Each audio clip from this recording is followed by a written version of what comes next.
I think that's so far been the best thing that I've done, and I learned that from my mom. She was an entrepreneur. My mom's mom was an entrepreneur. Her mom was also an entrepreneur. So I come from this long line of entrepreneurs. And just, I'm sorry, at that point, was it like wheat in the field? I mean, like... girl, she did hair in her house. She would dye girls' hair and then iron it with like an ironing board straight up.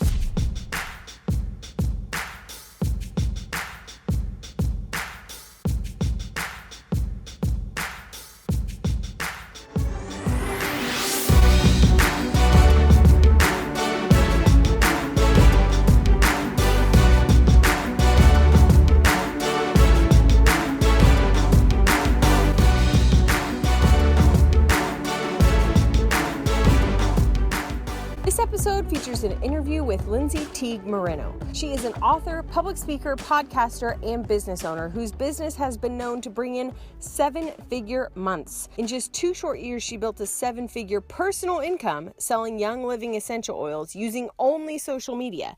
She did it with 3 little girls at home, has since built 9 businesses surrounding her Young Living empire, some of which she sold for millions of dollars. Her Amazon best-selling book, Getting Noticed, is a roadmap of how she grew several businesses online using social media from scratch. Her podcast, Boss Up, only recently published its 20th episode and yet already has over 1 million downloads. Last year, CNBC featured her business, which is projected to bring in $250 million this year and has grown to a team of over 400,000 members in 4 years. I was excited to chat with her about how she did all of that and her advice for other MLM business owners or for anyone who's thinking about becoming a franchisee or building a brand within another brand's umbrella.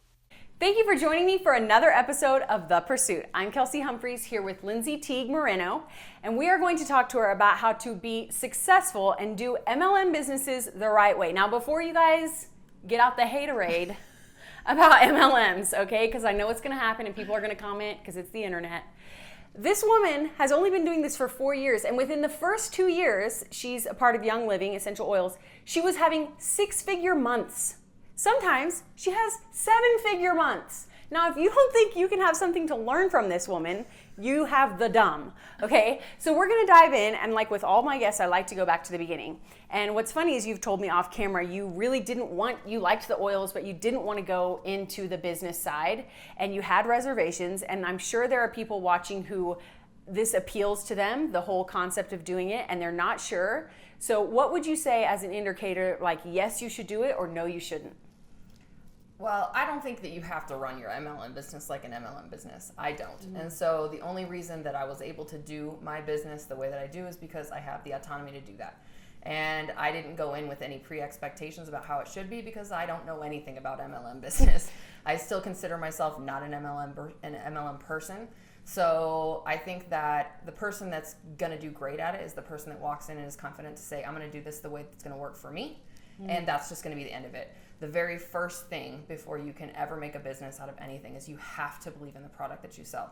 If you do not, I have a lot of people that will come to me and they just want to get rich fast. They don't care about the product. Those people I don't spend my time with because that's not what we're here for. If you want to sell a product, you have got to love it. And if you love the product, you can absolutely make a business out of it.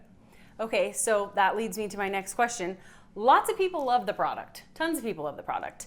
But I mean, within 2 years, you're having 6-figure months. This goes well beyond loving the product. So, and I know you also, I want to talk about this later, you also built other businesses around this. So how, and like you're a sparkly unicorn. I mean, as you know, there's like the top 1% or less than 1% ever make it to the level of success in a multi-level network marketing business. So what did you do in those first 2 years to really skyrocket to success? So I just intentionally did it really different. I walked in and I looked at what everybody else was doing and I was like, okay, I'm going to do the opposite of that. Whatever anyone's telling people to do, I'm going to do the opposite of that. I don't read MLM books. I've never read an MLM book. I don't watch listen to MLM podcasts. I don't watch MLM shows. I don't take advice from MLM people because they all tell you to do the same thing. Make a list of all the people you know and talk to them about the opportunity. And I don't have time for that. It's weird. I don't want to attract people that would be a normal thing for. Right. And so I don't do that. And so I walked in and I said, look, if everybody's hiding their paycheck, I'm going to be open with my paycheck. If everybody's not talking about how much, the potential is of this business, I'm going to unpack the compensation plan. I'm going to tell everybody. If everybody else is kind of doing this the way grandma did it, I'm going to do it the way a millennial would do it. And so I run my business like a Fortune 500 company would run, and that is I give people training. I noticed that there was a market that Young Living was missing, and so I really zeroed in on finding out how I could train a stay-at-home mom, because stay-at-home moms are willing to spend the money to make sure that their kids are healthy. They are willing to sacrifice pretty much anything for their children. Right. But at the same time, I find a lot of them want something more than just being a stay-at-home mom. And what I needed to do was fill the need of, how do I give these people business advice? How do I teach them how to run a business when they have no experience? How do I teach them how to start a business, run a business, maintain a business, become leaders? All those things, how can I replicate exactly the things that I know, because I am an entrepreneur by nature? How can I teach these people these things and make it normal for them to do so? And so I talk really normally with them. I write in a conversational way where they feel like they know me. I'm an open book for my people. I did tell them exactly, this is how many people were on my team this month, and this is how much money I made. If you want to do that, here's my playbook.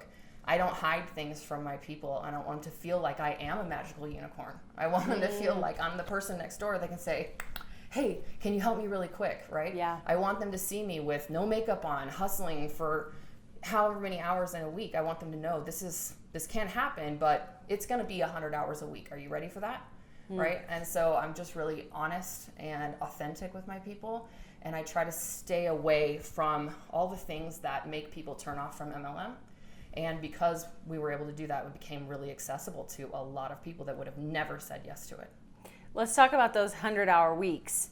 What did you feel like got the biggest return on investment of your time at the beginning? Because this is me on the outside. I was in one for like 30 seconds, then I realized I didn't love the product enough, because I knew that was the key.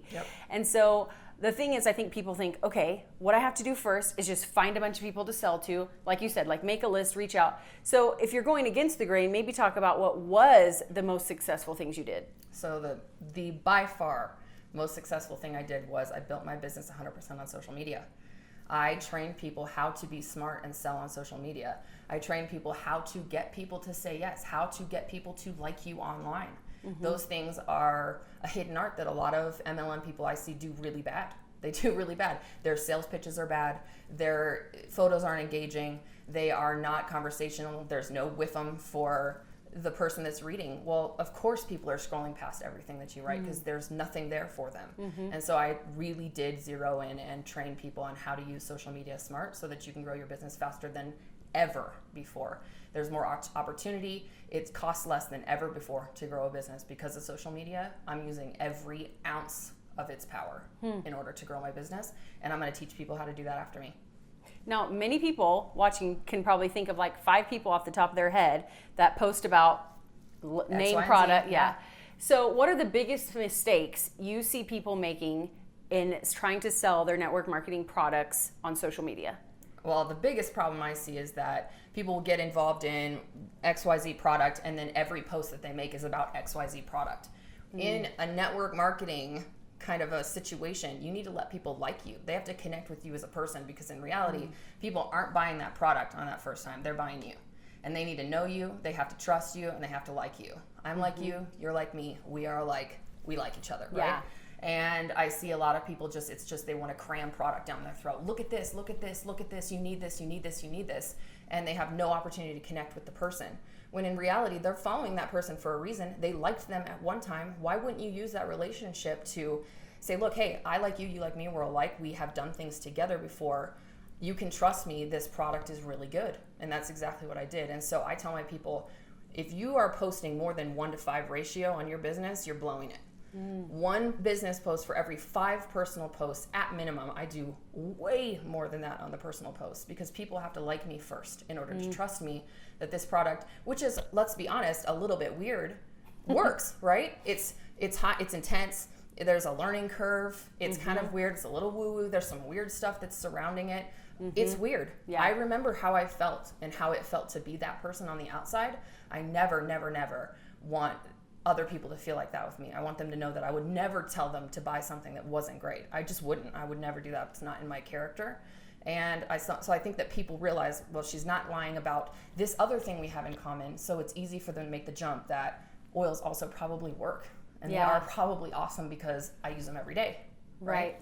and I'm just not lying about it. So Yeah. Now you have a Facebook group that's closed or private when it's private. Private of over 60,000 people. So are those people in your downline? Or yes, those that's so exclusive to people that I work with and are in my downline. Okay, and so the other thing, like I get in, a lot of moms love my content and they'll write in and they're in network marketing companies and they're like, I don't know how to get my team to perform. Like, I don't know how to get my people to perform at the level that I perform. And I know for you, fostering leaders, building up leaders underneath you is a huge part of your success. So what do you say to that person who writes in with that question? Coming up, don't miss her number one piece of advice for achieving success. But first, I want to remind you that if you love these celebrity interviews, there are 3 ways you can support this show, this free show here on the internet, you guys. First, you can like this video and share it with your hustler and dreamer friends. Second, you can subscribe to the channel. And lastly, you can sign up to join Pursuit Nation. When you do, I will give you my top 10 success hacks for real life. How do we take all the tactics in these interviews with millionaires and celebrities and actually apply them to pursuing our own dream? That's what I break down in this PDF. Get your free copy at thepursuit.tv/top10. Okay, and so the other thing, like I get in, a lot of moms love my content and they'll write in and they're in network marketing companies and they're like, I don't know how to get my team to perform. Like, I don't know how to get my people to perform at the level that I perform. And I know for you, fostering leaders, building up leaders underneath you is a huge part of your success. So what do you say to that person who writes in with that question? Well, that's a great question. There could be a multitude of answers, right? I'd have to actually look at their business to know exactly what it is that they're doing, why people aren't getting excited with them. But that's kind of the key. Why are people not getting excited with them? If you can spark some kind of excitement in people, like if this is your best day ever, it will be other people's best day ever also, right? It just spreads so fast, just like negativity spreads so fast. Well, positivity does the same thing. In my groups, my group knows that I love what I do every single day. It's a privilege to be able to do it. I work for them. What can I do for them? And because I have this service attitude, I think people want to do for me just like they do for themselves, and then they want to replicate down the line. And I have the best group of givers on the planet. I love them. I want success for them as much as I want success for me, and that's just the God's honest truth. And I think it's easy to replicate that service feeling down the line when I know it's a privilege for me to be here. All I want is to give them everything that I can give. What can I give you? And in the beginning, I gave every ounce of everything that I have. And as people see that kind of service, they will turn around and give everything they have to the people that come after them. And it was all about us taking care of each other. That we're a group, we're a tribe, we're a family. Like, we're just being the best versions of ourselves here. Like, let's just love each other through it. And it is that. Yeah. Did you look for specific qualities in the first few people that you signed up? Like, were you scouting for people that you thought they have leadership capabilities, they'd be good at this, or was it just... No, it's funny because a lot of people think that. And a lot of people ask that, actually. But that never crossed my mind. I never, ever looked for something, would you be good at this? Because I never forced anybody into the business. I never even talk about the business with people. All I did was talk about the product. This is why I love it. And then as people love it and they share about it online, people start asking questions about it authentically. And then I'm just like, hey, let me help you. Here's how much you get paid if you sell a kit to people to start. Let me help you. I'll help you answer the questions. And then they fall, bass backwards into a business. Yeah. And that's what happened to me. And that's what happens to most of the people that I work with.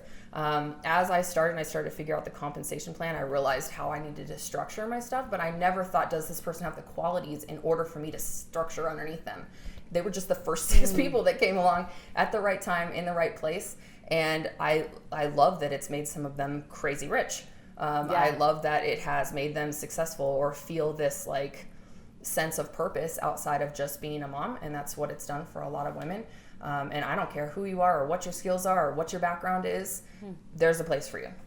Now, I think that you are underselling your massive business savvy here. Because I keep asking these questions, like, well, it just kind of happened. But before this, you were a photographer, and they moved every year, and she had to rebuild her photography business every time they moved. And you've built 8 or 9 other businesses around your main business to help service and products and services for those in your downline or in Young Living. So I want you to give maybe like generic, like any entrepreneur watching, some of the mistakes that you think they need to be on the lookout for in the first couple years. So look, a lot of businesses fail in the first couple of years, and I think the biggest mistake I will say that most people make is to quit too soon, right? I always find that whenever something really good is around the corner, that's the time where I feel the most beat down, where I feel the most like, this is not going to work. What am I doing? People are laughing at me. This is really dumb. What have I gotten myself into?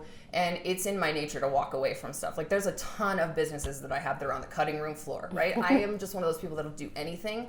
But I think I've been able to discern when the right time is to walk away from certain things. And I think people walk away when tough things come, or things don't go the way they think they will, and they walk away completely rather than taking a day and quitting tomorrow. And tomorrow is the day to quit. Today is not the day to quit. Yeah, that's good. And so I think that the more people feel get some grit in their business is what it is. You got to get some grit. You got to get through the really, really crap stuff in order to get to the really, really good stuff. You only get the freedom through the grit. So you got to walk through it. And if you walk away here, you're never going to get here.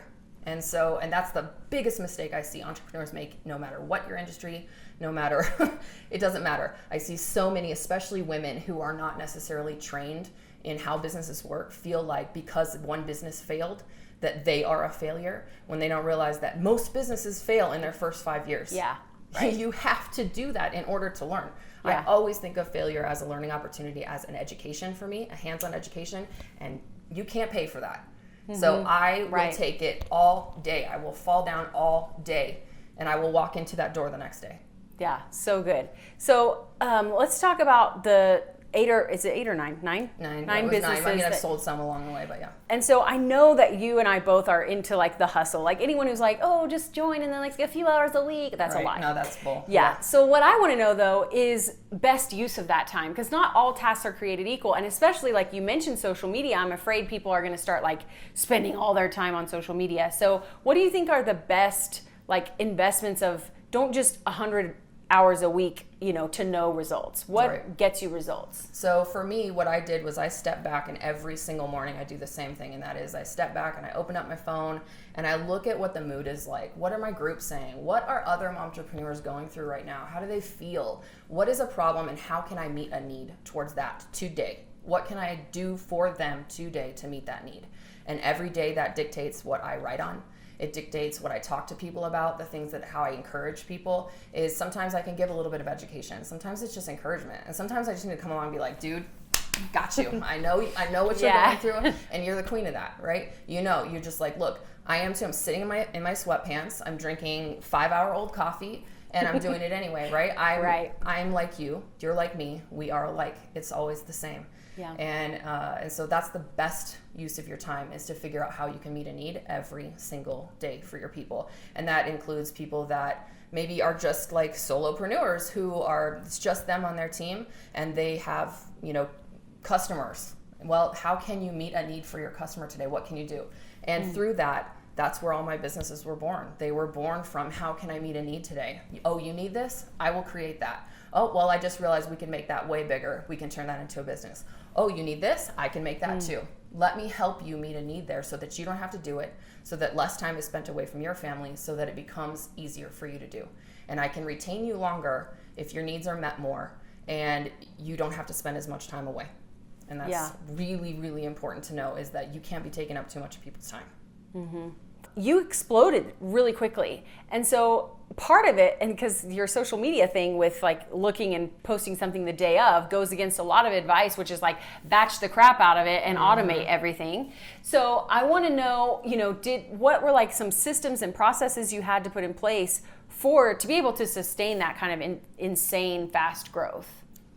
I'll tell you that my business and my life was a total cluster every single day. And you had kids. Gonna lie to you. I forgot to say, she also had little kids at the time. I'm not going to lie to you and tell you that I have these great systems in place, and this is how it works. And every single time I needed to send something out, I got a reminder on my calendar, and I did that. That's not how I work. If there's a reminder in my calendar, I don't want to do it, because I don't want anyone to tell me what to do, including me. That's funny. And so if it said it's 9 o'clock, you need to shower, I'm for sure not showering at 9 o'clock, because nobody tells me what to do.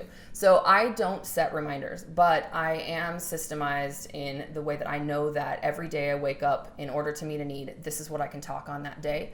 There are times when I've tried to batch stuff, it just doesn't work for me. And I'm not saying that's not right, because for a lot of people that are organized and don't mind being told what to do, like a normal human being, that's probably a great way for them to do it, schedule it. I just don't keep a calendar like that. The best thing I've done is keep people around me that are smarter than me, better than me, and love me through being kind of terrible sometimes and working ridiculous hours. My husband and the people that I have been fortunate enough to hire on have been some of my best friends, and I love them, and they're amazing, and they will just tell me straight out, you have to do this today. This has to get done in order for me to do my job. Don't pay me for nothing, right? And so I have really good people around me, and as I saw that there was a need, something that I couldn't do, like scheduling, I saw me seek out people naturally that do that, right? So when it comes to like my event planning, I have an events business where I put on events, and I sought out a friend of mine that I knew was the most organized, disciplined person that I knew. And I went to her, she had a job, and I said, please leave that job and come and work for me. This is what you could do. I know it's gonna be in your wheelhouse. You're gonna be great at it. I realize you've never done it before. I just know it's gonna be for you. And it was, right? And so seek out the people that can meet the needs if you don't have them. And my husband has had to teach me how to use a calendar. Like, Lindsay, I have to know what you're doing every day.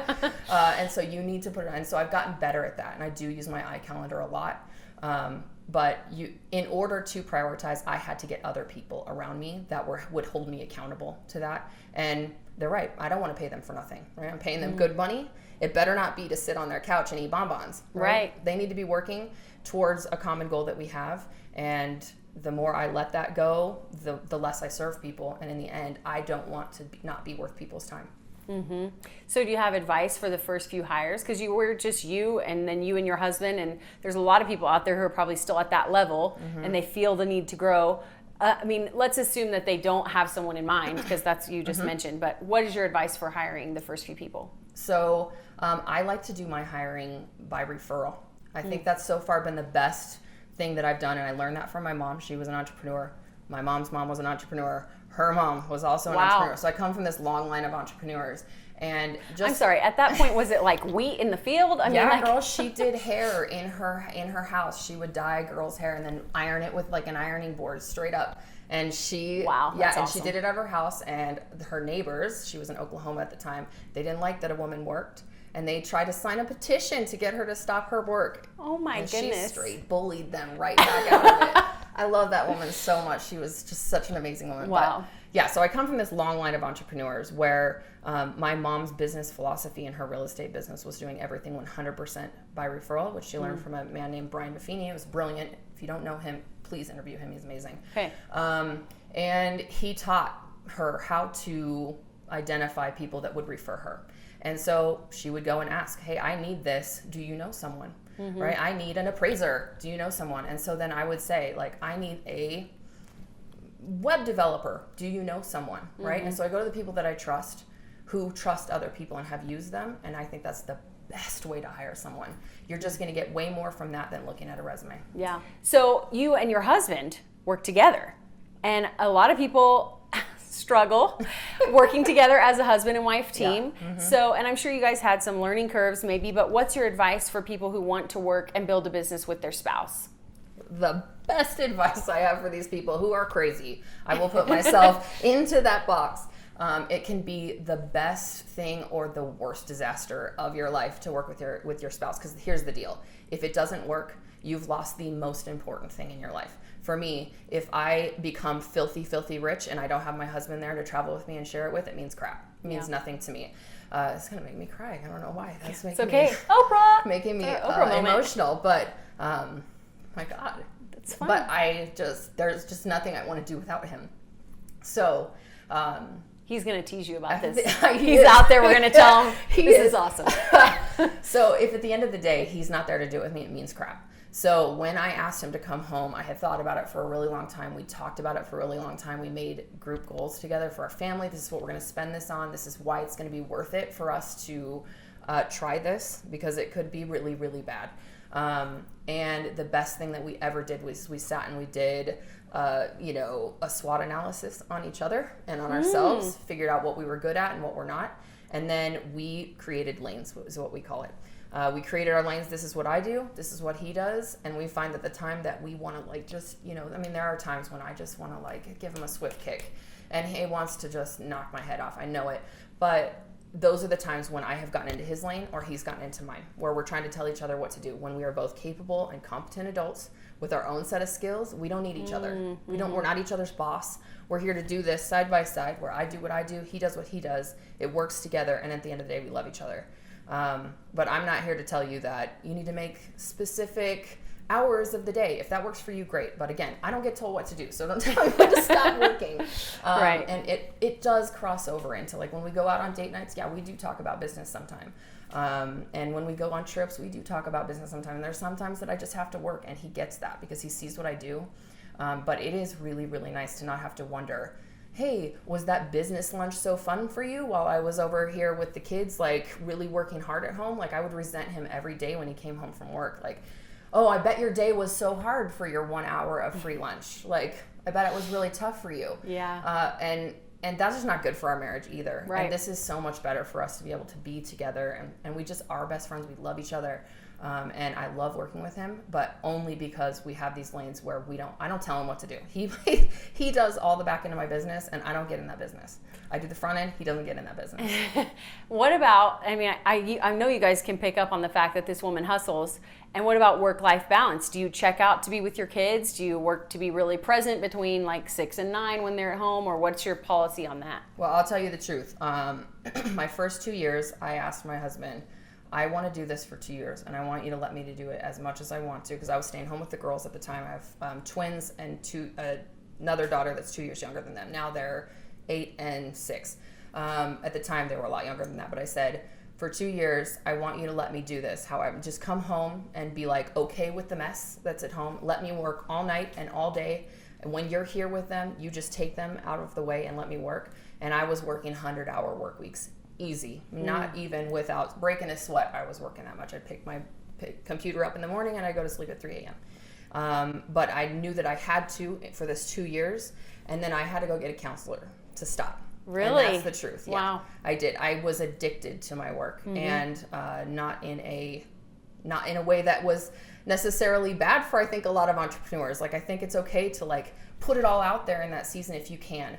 But I had learned a hard lesson. My mom died early, having had her, someday I'm going to do this, someday this is going to happen. Never happened for her. She died never having, I'm going to go to Italy and we're going to see all this stuff. And it never happened. Right. She never got there. And I was willing to do whatever it took so that my kids don't have to feel the way I feel about my mom's life, about mine, which is that I never enjoyed it. So I was willing to work those 100-hour weeks for those couple of years and then go get some counseling so that I could cut back in order to say yes to whatever we want to. If I want to go to Italy tomorrow, I can go to Italy tomorrow. If I want to do whatever, then I can. But that's only because I was willing to put it in up front. And I was willing to know when I had gone too far. And then at that point, what changes did you make? How did you check yourself? I try to check out. So I don't just wait. When I wake up, I don't bring my computer to my bed very much anymore. I used to bring it. Like, I'd work on my regular computer, right, and then bring my laptop right up to the bed and work through the night. And I don't do that anymore. So I don't wake up and pull my laptop right up. And I could just remember pulling it up, opening up at 7 in the morning, and just starting right in, right? I don't do that anymore. I have worked myself out of a job, which was always the plan with my Young Living business, was to be able to create enough leaders to answer the questions where they just didn't come to me anymore. And I have the most amazing, smart, brilliant, beautiful women working with me, and that has happened. I just don't have those kind of questions coming to me where I can't say, hey, ask Melissa, she's going to help you with that because she's also in your upline, right? And so that is much more low maintenance now for me. And I'm focusing more on how can I teach what I know here to other entrepreneurs? How can I take that and teach other moms who aren't feeling like there's got to be something more at home, how to do that in any platform with any product? It doesn't matter if it's MLM or not, because I never ran my business like an MLM. And so that's kind of how that goes. Gotcha. Okay, so if you had to give one piece of advice to a mompreneur who's just starting out, whether that's an MLM business or any kind of business, maybe let's say she just quit her job to go full-time all in, and she's a mom, whether or not her kids are at home or daycare or whatever, but a mom starting her business, what's your number one piece of advice? My number one piece of advice is to be really, really smart on social media. You can do everything faster, smarter, cheaper than ever before on social media. It's just, we've got such great opportunity there to throw that out, with the bathwater, because everybody's doing it, everybody's there. And it's just, the truth is, it's not. If you're really smart with it, you can build an audience that's so captive and loves you and loves everything you do and buys everything you sell. You could, bag up whatever you want and they're going to pay the money for it, right? Yeah. And that comes from social media if you do it right and you do it smart. That's why I wrote Getting Noticed, and that's super important to me that moms know that it's doable from home. Social media is a must. Awesome. We're going to give a couple signed copies away. And you guys, she has a 30 days of social media prompts, like a free PDF checklist. So we're going to link to that too. You guys have to go get it because it will help you do what she's talking about. Exactly. This has been so awesome. You. And I want to know before we go, what is next for you? What's your next pursuit? So my next pursuit is I'm pitching a book to book publishers in this next month. And so I'm going to write a book, and then I'm going to hopefully speak across the nation. That's what I'd like. I'm really excited. This has been so awesome. Thank you so much for sharing your wisdom with us and for helping to kind of just talk through that you can do it a different way. And 100%. for a lot of you guys out there, I was giving it the stank eye. I was like, I wasn't sure. And then I got to know her. And she's honest about that, and I love it. So thank you so much. I'm Kelsey Humphreys here with Lindsay Teague Moreno, and this has been The Pursuit. I love Lindsay because she is such a straight shooter. Here are my top 7 tips for social media selling success for the rest of us from my conversation with her. Number 1, make sure you love the brand. We've seen it over and over again where a friend pops up and they love something and they're excited about it and they're posting everywhere, and then suddenly they go silent. She says you have to love what you sell. Number 2, find your own way of doing business. She is successful because she broke all of the existing network marketing molds, especially when it came to her industry of essential oils. Now, this can be difficult to figure out if you are having to function under corporate office rules or guidelines and standards set by your umbrella brand, but still you have to find a way to run your business and function that fits you. It has to work for you or you're not going to be able to sustain it. Number 3, hustle hard for the first few years. MLM business, franchise business is just like any other business, which means the odds are against you in the first few years. She said she would open her eyes and immediately pull her laptop onto her bed, that she was easily working 100-hour weeks. So be willing to put in the work because she says the payoff was definitely worth it. Number 4, create your own culture. Now that she's at the helm of multiple businesses with a small team around her, she believes strongly in hiring only by trusted referral. She has hired friends and friends of friends that she knew would be strong in areas where she is weaker. If you're starting a family business with your partner or family member, that plays a huge part in culture and morale as well. The Morenos keep things moving by separating their responsibilities and staying out of each other's way, which is something I hear a lot. And remember that negativity or positivity is going to trickle down to your employees or your team members from the top and can spread quickly. So make sure that your team knows you love what you're doing, you're happy, you have a great attitude, and that, she says, will trickle down to everyone else. Number 5, create your own authentic brand. She looked around at what other oil brands on social media were doing, and she did not like what she saw, so she intentionally decided to do the opposite, which also fit her personality better. Again, this is something you might have to navigate with the overall brand or the franchise or corporate, but as much as you can, try and find your own stamp to put on things so that when someone sees you in their social media feed, they can spot that it's you and you're not blending in with everyone else who is selling the same products or who has a similar brand. Number 6, use social media not to find customers, but to attract them. This is her number 1 piece of advice for any and all entrepreneurs and small business owners. Be really smart on social media. She says you can do everything faster, smarter, and cheaper than ever before. She also says make sure that you're writing in your own conversational voice. So the fact that she is authentic, she's talking like herself, she's being open and honest, that attracted people to her. So be yourself and share sparingly about the product, and people who know, like, and trust you will begin to lean in and listen and eventually buy from you. Lastly, number 7, stick with it.